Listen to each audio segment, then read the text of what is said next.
Lakini pia nikishukuru chama changu, Chama cha Mapinduzi, kwa kupeleka jina langu kwa wananchi mwaka 2020 ili nipeperushe bendera ya Chama cha Mapinduzi kwa nafasi ya ubunge. Ninaamini kabisa nimekitendea haki chama changu katika dhamana ambayo walinipa. Lakini niwashukuru zaidi wananchi wote wa jimbo la Mwanga kwa kunipokea nilipoletwa na Chama cha Mapinduzi na kuniamini na kunipa dhamana ya kuwakilisha kwa nafasi ya ubunge. Naamini kazi imefanyika vizuri.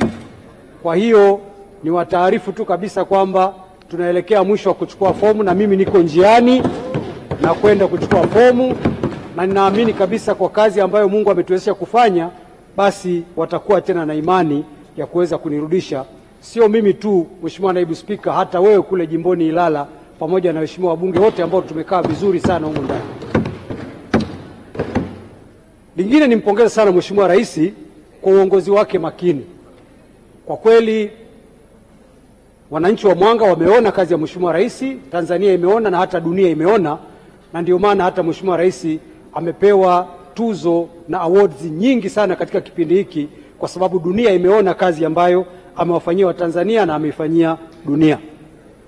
Ni wazi kabisa kwamba Mheshimiwa Dr. Samia Suluhu Hassan ndiye mtu sahihi wa kupeperusha bendera ya CCM na kuendelea kuliongoza taifa hili kwa kipindi hiki kinachokuja.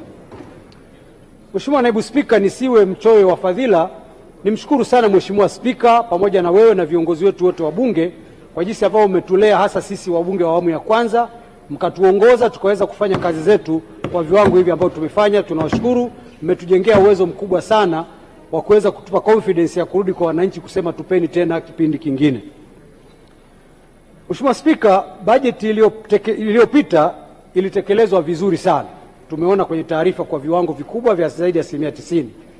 Hii inadhihirisha kwamba viongozi wetu waliotuongoza katika eneo hili, Mheshimiwa Waziri wa Fedha Dr. Mwigulu Nchemba na naibu wake, pamoja na Mheshimiwa Waziri wa Mipango na naibu wake, ni viongozi sahihi kwa sekta hii. Kwa hiyo tunaweza kuwaamini kabisa na kuiamini pia bajeti ambayo wameileta kwamba itatuvusha. Bajeti hii iko vizuri, na mimi niseme mwanzoni kabisa kwamba ninaiunga mkono. Kwa kifupi, Mheshimiwa Naibu Spika, mimi naitazama bajeti hii kama bajeti ambayo imelenga kuondoa utegemezi kiuchumi kwa kuchochea zile sekta muhimu za uzalishaji na kupanua wigo wa kodi na kuweka pia mifumo rafiki kwa ajili ya kukusanya kodi. Kwa hiyo ni bajeti ambayo imeanzia pazuri, kwa vile ile iliyopita ilitekelezwa vizuri kiasi ambacho tumeona kwamba uwiano wa deni na pato la taifa ni 20%, wakati ukomo ni 40%. Hilo ni jambo zuri, na hata mashirika yenye hadhi kubwa kimataifa kama Moody's yalipokuwa yanatufanyia tathmini, yametutathmini kwamba bado tuko vizuri, na hivyo kufanya hata deni letu liwe himilivu. Tuendelee mbele kwa ujasiri, bila hofu na bila kusikiliza maneno mengi. Tufanye kazi kwa moyo na kwa kujiamini, kwa sababu kweli tunasonga mbele. Mheshimiwa Naibu Spika, nimeona mapunguzo ya kodi katika maeneo mbalimbali ambayo ni nyeti, kama vile maeneo ya kilimo, utalii, madini pamoja na uendelezaji wa rasilimali watu. Kwa upande wa kilimo, nipongeze kuondoa kodi ya ongezeko la thamani katika viuatilifu. Hii itasaidia wakulima kuweza kulima vizuri zaidi, na kuondoa VAT kwenye nguo zinazotengenezwa na pamba yetu. Hilo litachochea sana wakulima wa pamba kuendelea kufanya vizuri na kupata kipato, na hiyo sekta kukua kwa kasi. Na hata maeneo kama ya mbolea, mafuta ya kula yanayotengenezwa kwa mbegu zinazolimwa hapa nchini, matairi ya matrekta pamoja na vipuli mbalimbali, hizo ni hatua nzuri za kusaidia kukuza zile sekta za muhimu ambazo tunaziangalia. Nimeona pia kwenye madini na gesi, lakini pia bajeti haikuwasahau wale watu wadogo wadogo wa bodaboda ambao ni ajira kubwa. Nimeona pia kuna unafuu wa kodi kwenye bodaboda, yani katika maana ya pikipiki, bajaji pamoja na guta. Kupunguzwa kwa hotel levy pamoja na bima ya wageni pia ni jambo la muhimu sana ambalo litachochea sekta hii ya utalii. Mheshimiwa Naibu Spika, nimeona pia upunguzaji wa kodi kwenye magazeti yanayotengenezwa humu ndani. Hii pia ni hatua nzuri katika kuwafanya watu waendelee kupata taarifa na pia kuweza ku exercise demokrasia, kwa sababu demokrasia pia inahitaji haki ile ya kupata taarifa na kutoa taarifa.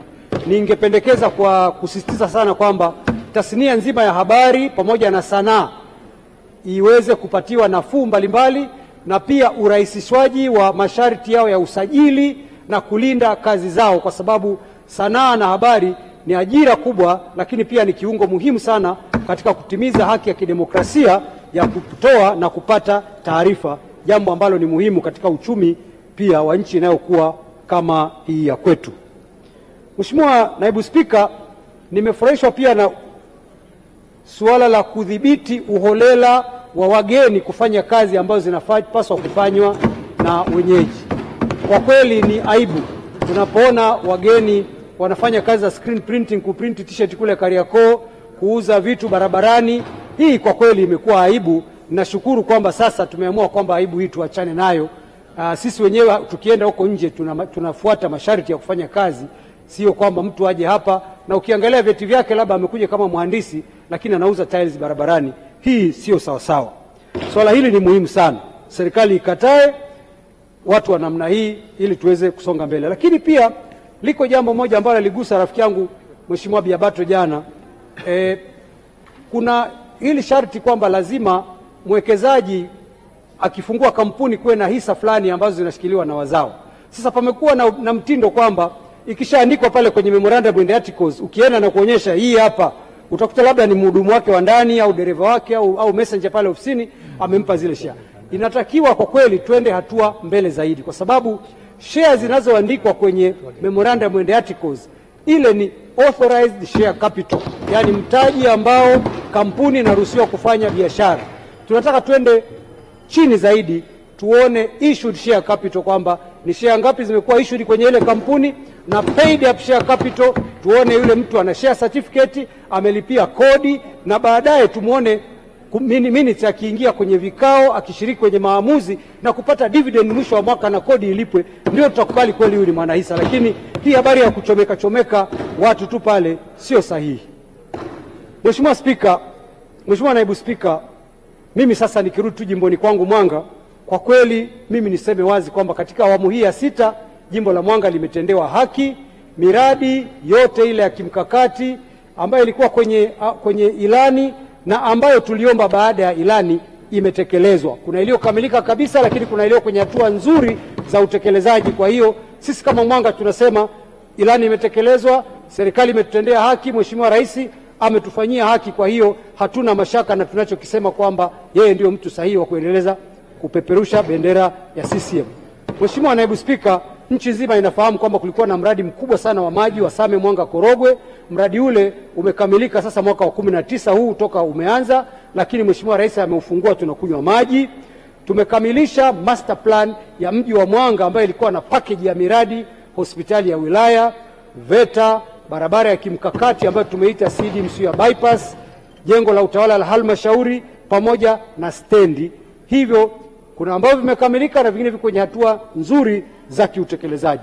Lakini Mheshimiwa Naibu Spika, hapa siwezi kumaliza mambo yote, lakini ukienda tu kwenye elimu tumejenga madarasa 139, tumejenga shule mpya 5 za sekondari na za msingi kadhaa, tumejenga mabweni 19, tumepandisha hadhi chuo cha ustawi wa jamii kuwa chuo kikuu, chuo kikuu kishiriki, tumejenga lango la utalii, sasa tunafaidi matunda ya hifadhi ya Mkomazi, na tumepata miradi mikubwa ya umwagiliaji, wa mwisho ukiwa mradi wa bilioni 16.894. Ni mradi mkubwa sana Mheshimiwa Naibu Spika, ambao utatupunguzia sana kero ya swala la ajira, kipato na chakula. Lakini sio huo peke yake, kuna mwingine bilioni 4.8 na mwingine bilioni 1.064. Si jambo la mchezo kwa kipindi kifupi ambacho Dr. Samia Suluhu Hassan amekaa madarakani.